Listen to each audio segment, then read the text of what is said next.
ರಾಜ್ಯ ಸರ್ಕಾರದ ಮಹತ್ವಾಕಾಂಕ್ಷಿ ಗ್ಯಾರಂಟಿ ಯೋಜನೆಗಳಲ್ಲಿ ಒಂದು ಗೃಹಲಕ್ಷ್ಮಿ ಯೋಜನೆ.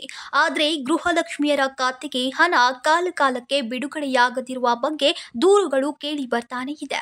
ಕಾದು ಕಾದು ಸುಸ್ತಾದ ಗೃಹಲಕ್ಷ್ಮಿಯರು ರಾಜ್ಯ ಸರ್ಕಾರದ ವಿರುದ್ಧ ಆಕ್ರೋಶವನ್ನ ಹೊರಹಾಕ್ತಿದ್ದಾರೆ.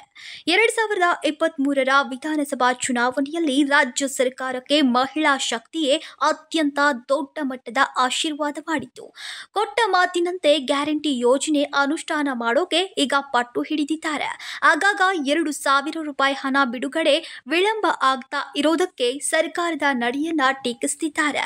ಕಾಂಗ್ರೆಸ್ ಸರ್ಕಾರ ಅಧಿಕಾರಕ್ಕೆ ಬಂದ ಆರಂಭದಲ್ಲಿ ಎಲ್ಲವೂ ಚೆನ್ನಾಗಿಯೇ ಇತ್ತು. ಗೃಹಲಕ್ಷ್ಮಿ ಯೋಜನೆ ಮೂಲಕ ಹಣವನ್ನ ಸಂಬಂಧಪಟ್ಟಂತಹ ಫಲಾನುಭವಿಗಳ ಖಾತೆಗೆ ಜಮೆಯನ್ನ ಮಾಡಲಾಗ್ತಿತ್ತು. ಆದರೆ ದಿನಗಳು ಕಳೆದಂತೆ ಸರ್ಕಾರದಲ್ಲಿನ ಆರ್ಥಿಕ ಅಸಮತೋಲನದ ಕಾರಣಕ್ಕಾಗಿಯೋ ಅಥವಾ ಇನ್ಯಾವುದಕ್ಕಾಗಿಯೋ ನಿಖರ ಮಾಹಿತಿ ತಿಳಿಯವಾದರೂ ಗೃಹಲಕ್ಷ್ಮಿಯರ ಖಾತೆಗೆ ಹಣ ನಿಯಮಿತವಾಗಿ ಬಾರದೆ ಮಹಿಳೆಯರು ಆಕ್ರೋಶವನ್ನ ವ್ಯಕ್ತಪಡಿಸುತ್ತಿದ್ದಾರೆ. ಆದರೆ ಗೃಹಲಕ್ಷ್ಮಿ ಯೋಜನೆ ಕುರಿತು ಸಾಕಷ್ಟು ಜನರಿಗೆ ಆತಂಕ ಮೂಡ್ತಾ ಇತ್ತು.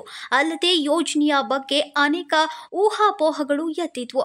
ಆದರೆ ಅವುಗಳಿಗೆಲ್ಲ ಇದೀಗ ಖುದ್ದು ಸಚಿವೆ ಲಕ್ಷ್ಮಿ ಹೆಬ್ಬಾಳ್ಕರ್ ಸ್ಪಷ್ಟನೆಯನ್ನ ನೀಡಿದ್ದು ಗೃಹಲಕ್ಷ್ಮಿ ಯೋಜನೆಯ ಹಣದಲ್ಲಿ ಯಾವುದೇ ವಿಳಂಬವಾಗಿಲ್ಲ ಎಂದು ತಿಳಿಸಿದ್ದಾರೆ. ಈಗಾಗಲೇ ಮೇ ತಿಂಗಳ 30ರವರೆಗೆ ಎಲ್ಲಾ ಕಂತುಗಳಲ್ಲಿನ ಹಣವನ್ನ ಫಲಾನುಭವಿಗಳ ಖಾತೆಗೆ ಜಮೆಯನ್ನ ಮಾಡಲಾಗಿದೆ. ಇನ್ನುಳಿದ ಜೂನ್ ತಿಂಗಳ ಹಣವನ್ನ ಶೀಘ್ರದಲ್ಲೇ ಬಿಡುಗಡೆ ಮಾಡಲಾಗುವುದು ಎಂದು ಹೇಳಿದ್ದಾರೆ. ಈಗಾಗಲೇ ನಮ್ಮ ಬಳಿ ಗೃಹಲಕ್ಷ್ಮಿ ಯೋಜನೆಗೆ ಬೇಕಾಗುವಷ್ಟು ಹಣ ಇದೆ.